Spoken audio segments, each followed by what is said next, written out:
Welcome back to the channel. My name's Adam Smith, and inside this video we dive into the finale for Deliverance Council of the Fallen, which is currently on Kickstarter as of the release of this video. If you want to find that campaign, it's in the pinned comment and video description. I'm going to pick things up exactly where I left it off in part number 1 as we played true solo using a new angel, Damascus, as well as the new version of the Intercessor. And if you haven't checked out part number 1, I'll put a link to that video in the top right hand corner so you can check that out first, as you'll definitely want to do so to understand where we're at right now. And we're currently in round number 4. We've already gone ahead and refreshed all the action tokens. We've gone through an event which brought back an abomination into the game. We now enter the darkness phase, riding 2 darkness cards to the track. With nothing else to resolve for the darkness phase, we move into the action phase. Out of the choice of the Intercessor starting first or my Angel, I'm going to choose the Intercessor. We're going to use the free action here to either take a shield or gain a courage. I'm going to take the shield and place it on Damascus.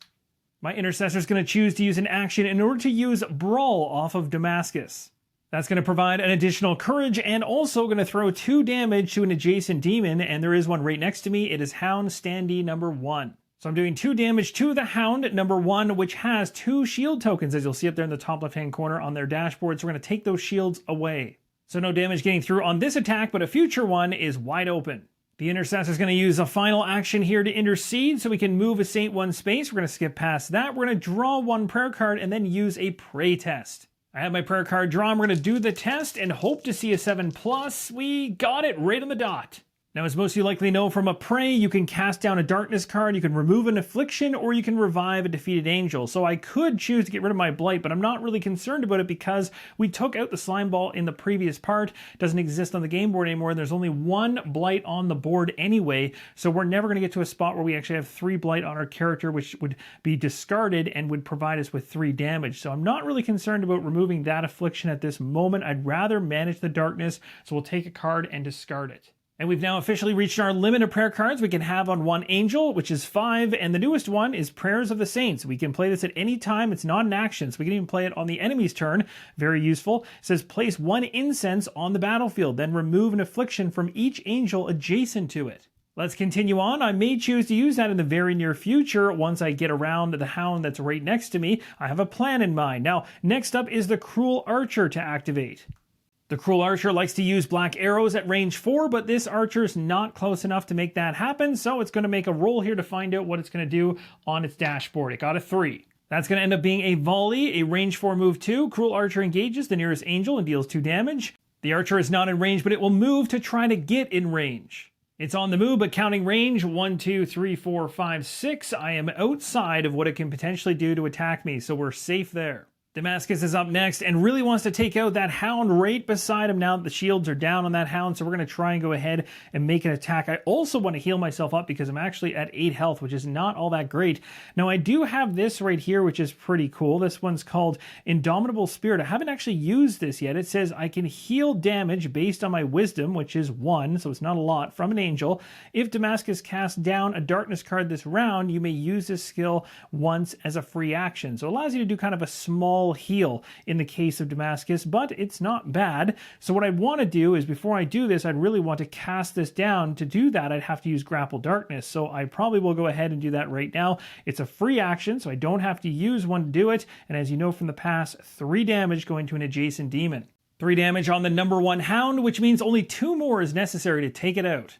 And even though it's a free action, we still have to pay the courage cost for it, which we have. So we'll go ahead and remove 2 courage for that. Should have done that moments ago. And we're also going to take this darkness card, which is on the dashboard, and discard it. So now we're going to go ahead and use that Indomitable Spirit. So we're going to heal ourselves up by 1, and it's not going to cost us anything. It's considered a free action this round if we've gone ahead and cast down one of the darkness cards. So my health has jumped from 8 to 9. Let's go ahead and make an attack here. I'm going to go ahead and do a Brawl, I think. We're going to spend an action. The first one we're using this time, we get a Courage for using Brawl. It's going to be a 2 damage attack, and that's going to be enough to take out that Hound.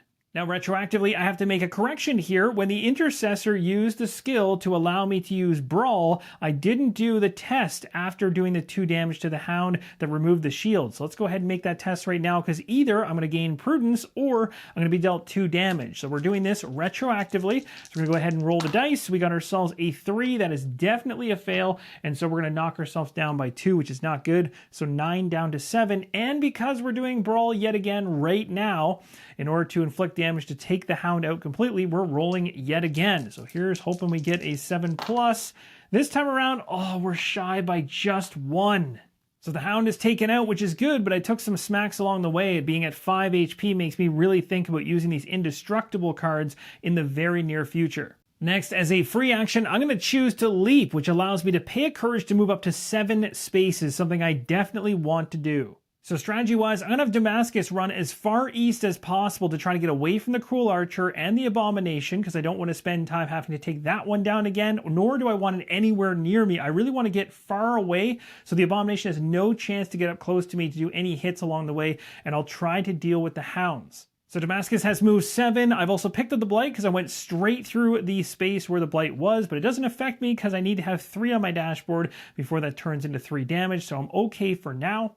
And one quick correction I'll make right now is the fact that I had a shield which was hiding underneath this Blight token, so I should have actually not taken 1 hit there when I took the 4 after doing the Brawl resolutions twice over, so I'm actually at 6 and this shield token is gone. And I'm choosing to leap 1 more time, so I've used my last action token, I paid a courage, we can now go ahead and move 7 more spaces. So Damascus is going to tuck himself into that top right corner at the far east tile. And my strategy, I'm hoping, is that the enemies that are far, far on the west side of the game board are not going to be able to get anywhere near me, and the only ones I'll have to deal with will be the Hounds.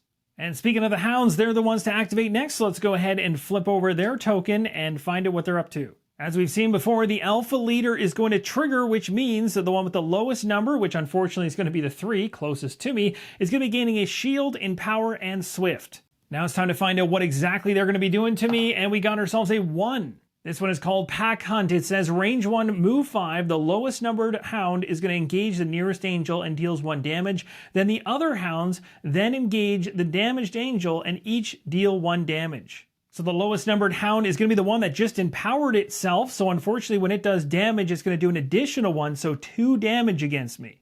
I've dropped down from 6 to 4. This is getting pretty dicey. Hound number 4 is going to go next and has the additional swift on it, so it's going to get 6 movement. And I've counted both paths, whether it actually comes through this way or goes around this way. Both take the exact same amount to get to a spot where they can engage my angel, so I'm having this one go around. 5 is up next, and it's going to move 5 positions, and thankfully is still far enough away for me to not be able to attack. And last but not least is number 6, which also has 5 movement. Those 2, the last ones I just moved, neither one of them have swift, so thankfully neither of them could get adjacent to me to do an attack. Last but not least is the Abomination. If there happened to be an angel beside it, it would go ahead and roll on a test of 7+. On success, it would throw root on that angel, but my angel's nowhere near it, so that is not going to happen. But we're still going to roll to find out what this Abomination is going to be doing. Let's take a die here and roll. We got ourselves a 1. That's going to be Disorientating Smash. It has a move of 5 and a range of 1. It's not going to be able to make it to me to do the hit, and the hit would have been 5 damage. Thankfully, that's not happening. Round 4 was a wild one, but we now move into round number 5. We're going to refresh all of our actions and also check the event.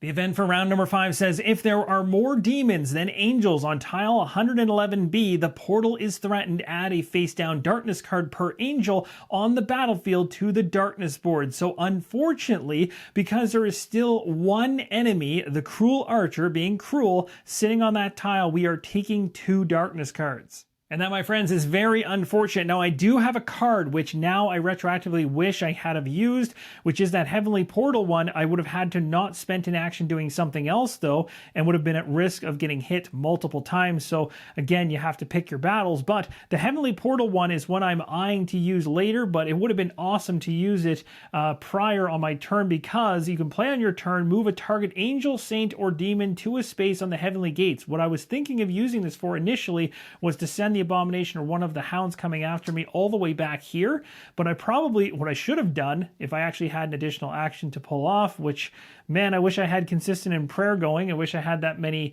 action symbols in my discard. I only have 1 currently. If I had 3, I could go ahead and use something like this.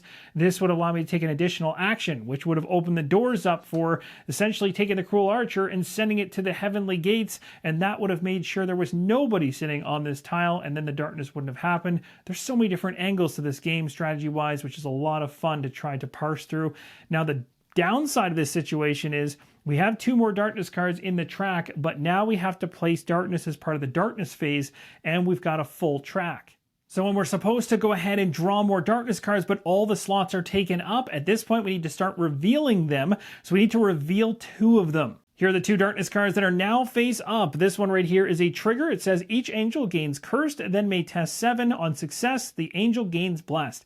So a nice positive twist there potentially. And then this one over here is an ongoing. It says angels cannot be revived by pray actions or prayer cards. That's not good, but the cards that I have for prayer cards should be able to keep me alive through the next 2 rounds, I hope. So for the first time as part of the darkness phase, we're now going to resolve any face-up cards that have the trigger icon on it. So we have this one right here. So each angel is going to gain cursed. That's a guarantee right now. Then we're going to go ahead and test 7+. The angel gains blessed. Let's see how it goes. Come on, dice. Where are you? There we go, an 8. So yes, you can be blessed and cursed at the same time. For the blessed condition, when a test is passed, we get to heal a damage. Whereas with cursed, if we fail a test, then we're dealt a damage. So at this point, this has been fully resolved as an instant, so we're going to go ahead and discard it. This one will stick around and be a pain for us. We'll start off the action phase of round number 5 with the Intercessor, who is going to give a Courage to Damascus, which is good because it gives up to 2, which we can use Grapple Darkness. Now we have 2 more decisions to make here with the actions that we have. So we're going to go ahead, I think, and we're going to Exhort. Now I chose to take this card specifically. I could have also taken this face-up card as well, because as part of Grapple Darkness, you could keep a card face up, then the next time you do it, it would flip down, the next time it'd be cast away, but this one's not going to hurt me because I have a plan with my Indestructible Prayer. I'm not going to choose to use my card. I can use it any time, called Prayers of the Saints. I can place 1 incense on the battlefield, then remove an affliction from each angel adjacent to it. So I place the incense adjacent to my angel, and now because my angel's adjacent to that incense, I can get rid of an affliction, and I'm definitely getting rid of the cursed. Now, incense on its own, outside of the prayer card, has its own benefit. Whenever an angel shares the same space as an incense, they heal a damage, and then that incense is removed. I'm not going to choose to intercede, so we're going to go ahead and draw a prayer card, which I've done, and then use the pray test. I'm going to roll 2 dice, and now that I'm no longer cursed, it's going to be a good thing if I happen to get a good result on this test because I am blessed. Got myself an 8. So I was able to heal myself, jumping myself from 4 up to 5, and also can deal with the darkness card. So we'll take 1 from the row and discard it. That'll do it for the Intercessor. Now onto the Cruel Archer, who's very far away thanks to my gigantic sprint in the last round. So the arrow that it loves to shoot, the black arrow, is not going to be able to reach me at 4 range, but it's now going to go ahead and roll to find out what it does. It'll probably be trying to get closer to me. It got itself a 2. That is going to be Ribcage Quiver. That one says range 4, move 2. Cruel Archer engages the nearest angel, then deals 2 damage, and then deals a damage to itself. So it moves 2, but it can't make the shot, so it will sustain a damage. So we now move over to Damascus. He's got 2 actions. I am definitely saving one of those action tokens for Indestructible.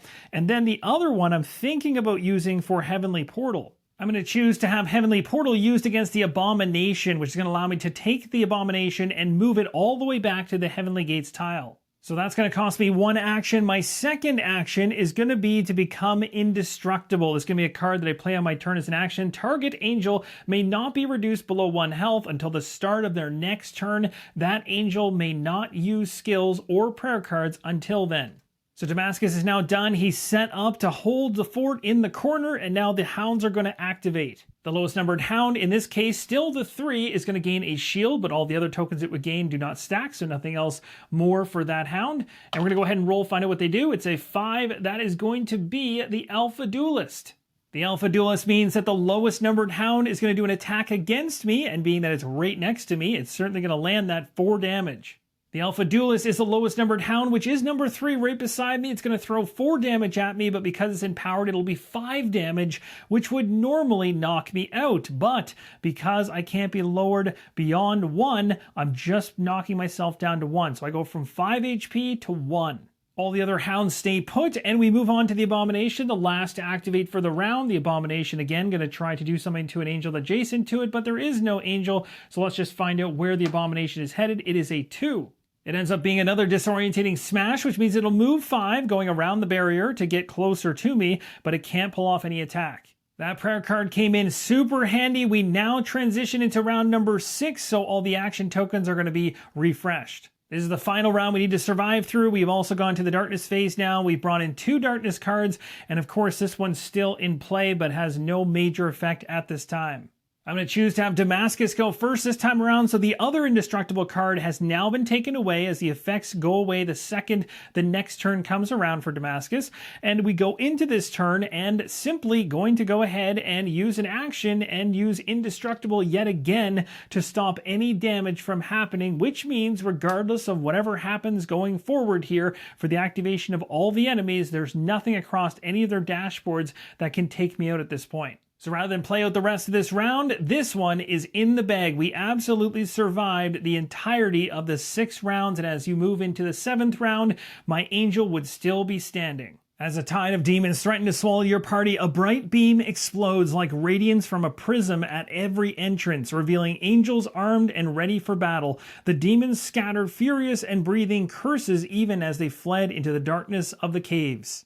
The angelic host, led by the majestic living creature resembled an eagle, approaches. You exchange information and set up a guard rotation and reinforcements to guard this portal, limited due to the great need for angelic aid across the world. The living creature, called Oxley, picks up a scroll on the ground, obscured by the rubble from the battle, and examines it. This scroll is Lucifer's deed to the earth, the creature says. We have no right to forbid him for taking it back. The rebellious angel mocks at every opportunity. He sighs, then looks at you. Fallbrook stands at the edge of ruin. A saint with the gift of prophecy brings hope of revival. The enemy seeks to slay him. He is Fallbrook's last hope. Find him and keep him safe.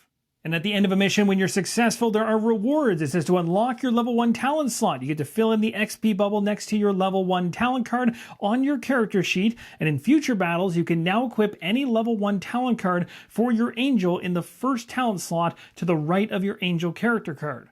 So this is a talent slot. It is referring to talent slot number 1. There is 2 and 3, but at this point in time, we can go through all of Damascus talents and pick the one we want to have for the next mission.